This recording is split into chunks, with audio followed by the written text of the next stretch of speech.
Hello. In this video, we'll learn why and how accountants book adjustments for merchandise inventory. In prior videos, we learned how purchases and purchase returns and allowances are recorded under the periodic system.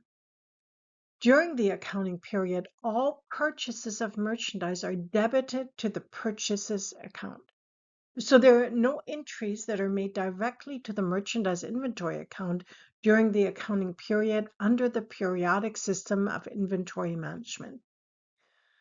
Consequently, when the trial balance is prepared at the end of the period, the merchandise inventory account still shows the beginning inventory for the period.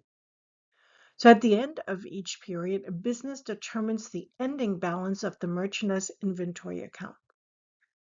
Do you recall that we did that for our supplies as well?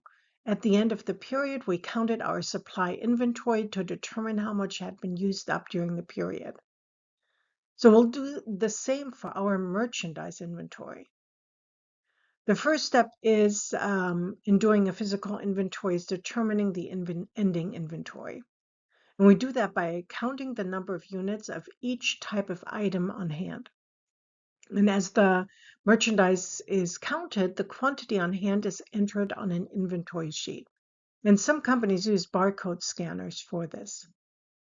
The inventory sheet lists the quantity of each item of goods a firm has in stock. And this process is called a physical inventory. For each item, the quantity is multiplied by the unit cost to find the totals per item. But what unit cost does the business use?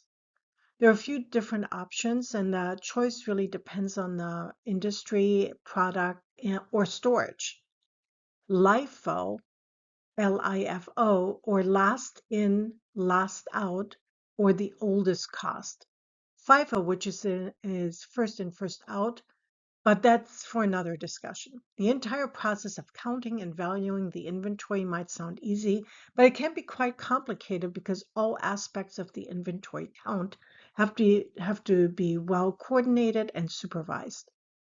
In addition, you also have to have processes in place for when the count is significantly higher or lower than expected. In that case, accountants might have to do a complete inventory roll forward, meaning look at the inventory count for an item on the last inventory, add all purchases for this item, and deduct all sales. If there's a significant variance, it needs to be investigated.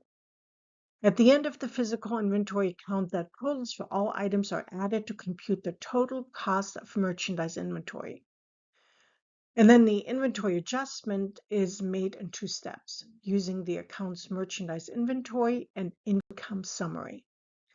You debit income summary and credit merchandise inventory to remove the beginning inventory. And then two, you debit merchandise inventory and credit income summary to record the year-end inventory. Here are two examples.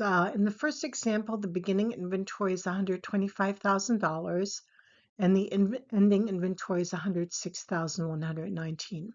So to record this entry, we first remove the beginning inventory to income summary by debiting income summary for $125,000 and crediting merchandise inventory for $125,000.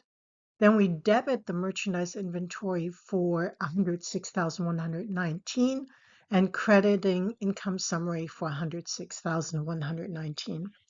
And then in the second example, which is nearly identical except for the amounts, in this case, the beginning inventory for NorCal wholesalers was $123,000 and the ending inventory is $104,319.